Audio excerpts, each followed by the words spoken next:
Hi guys, I'm Brian Latimer, FLW Tour Pro here. Today we're going to talk about fall cranking. Stay tuned. You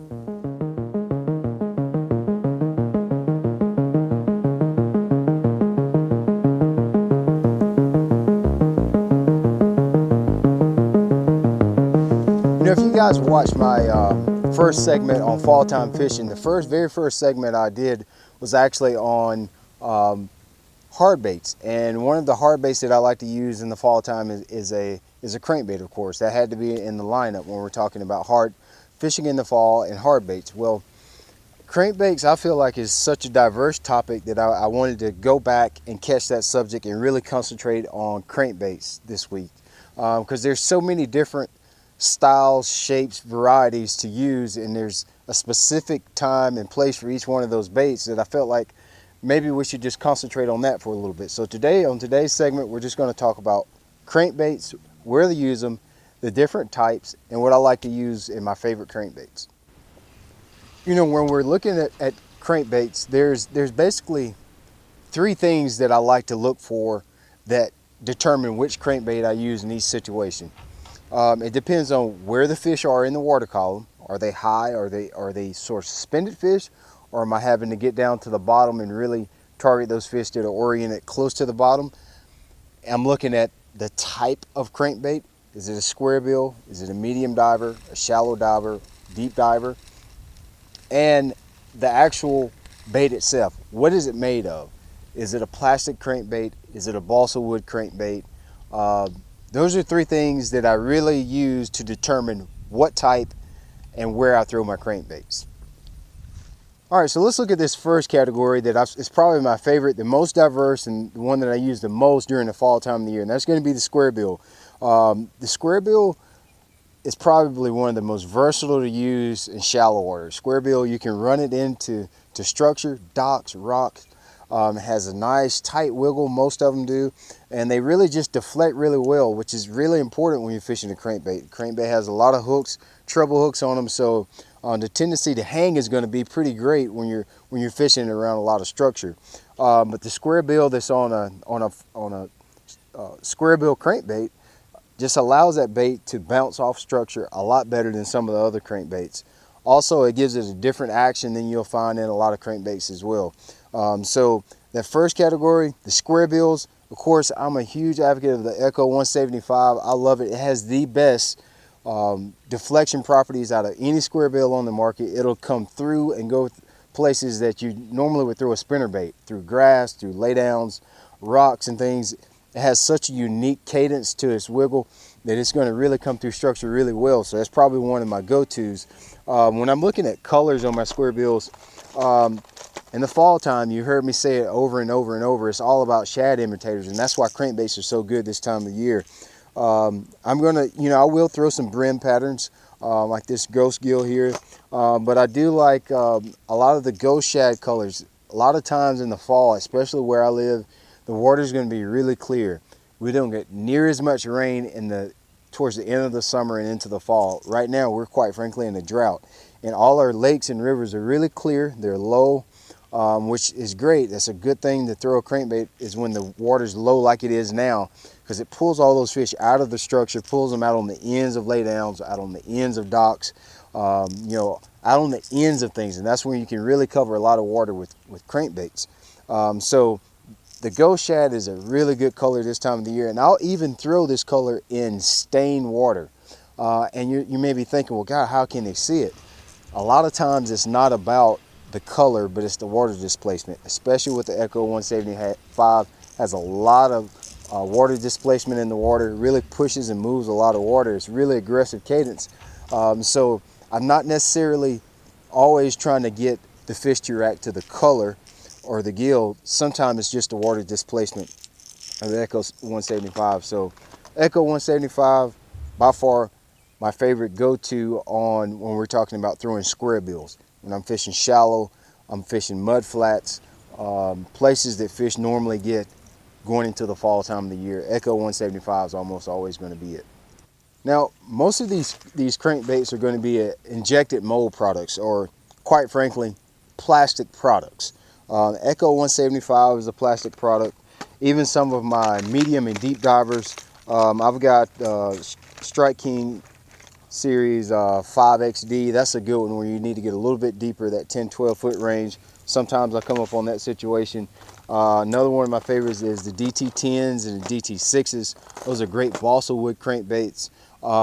So that's a wood crankbait, totally different action, totally different water displacement properties, doesn't push as much water, more of a finesse type crankbait.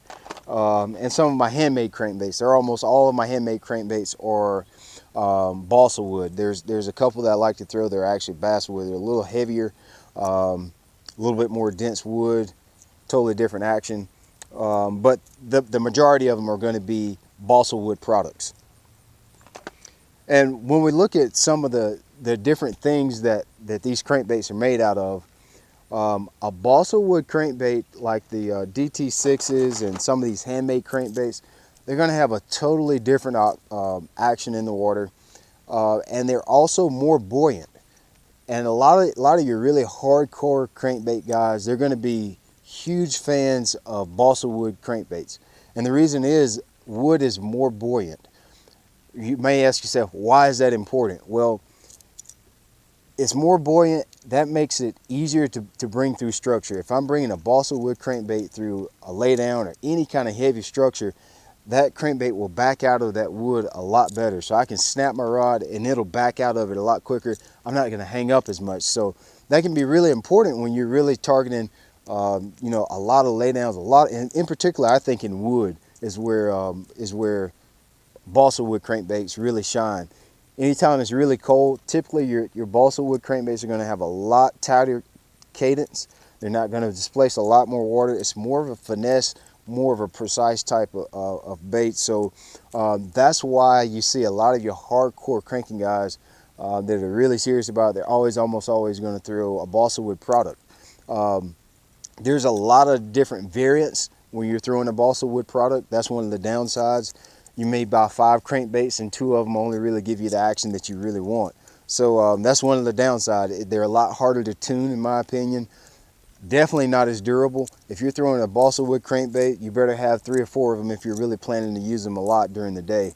The hooks can whip out the sides on them a little bit, so you're going to lose some paint. And once you lose your paint, that's gonna really change the action of the bait, because you're gonna change the geometry and the weight of the bait. So it's gonna run differently. So over time, I have very few products, very few crankbaits that I've had, you know, 5, 6, 7, 8, 10 years.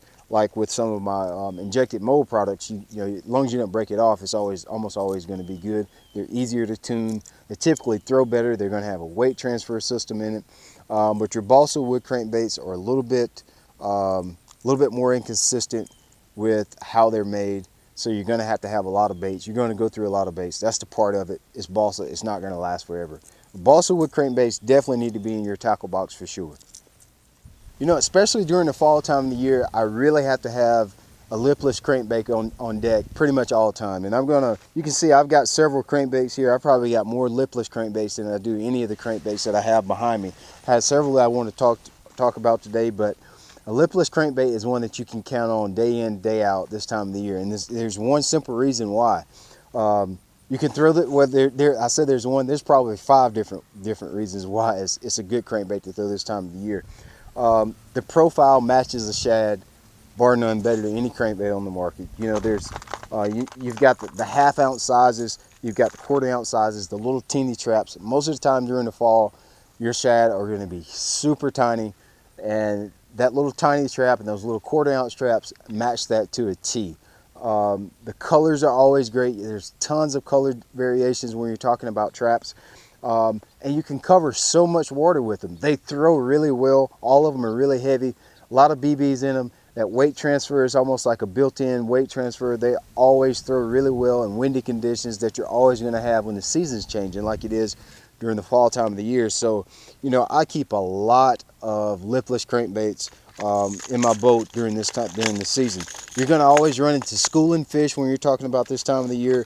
And there's nothing better to catch those fish with, to draw that reaction bite with, than a rattle trap. So, you know, moving on to my medium divers, this is a good category to use, especially where I live on the Savannah River chain.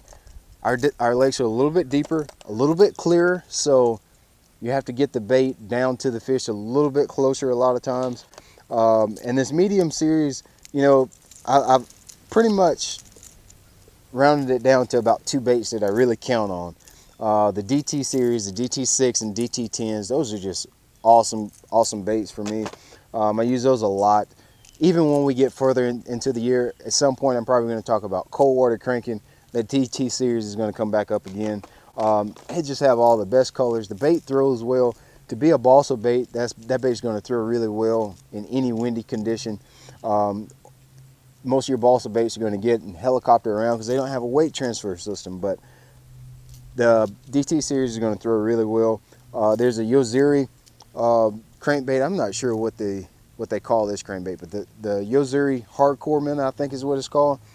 I've been throwing this bait for years. I think they stopped making it at some point. This is one of the silent killers out there. It's got the perfect minnow shape. It's a very subtle action. A lot of times in clear water, you can't be as aggressive with your crankbaits. You have to be a little bit more subtle, a little bit more finesse-like. And this is a great bait to throw. Weight transfer system allows you to throw it in very windy conditions, throw it farther. And that's really important in getting the bait down to its maximum depth, is being able to get it out there a long ways.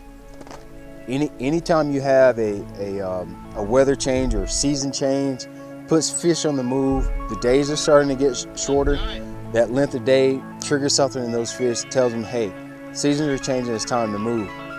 So that scatters out the fish. They'll scatter out all over the ecosystem. They'll go from your deep fish will start to scatter shallow, your shallow fish will start to scatter in that mid-depth range, and it just mixes a lot of things up, and that can make fishing really tough. That's the reason crankbaits are really good. Well, thanks for taking time to watch this video today. I hope you guys learned something. Make sure you take time to comment in the comment section below.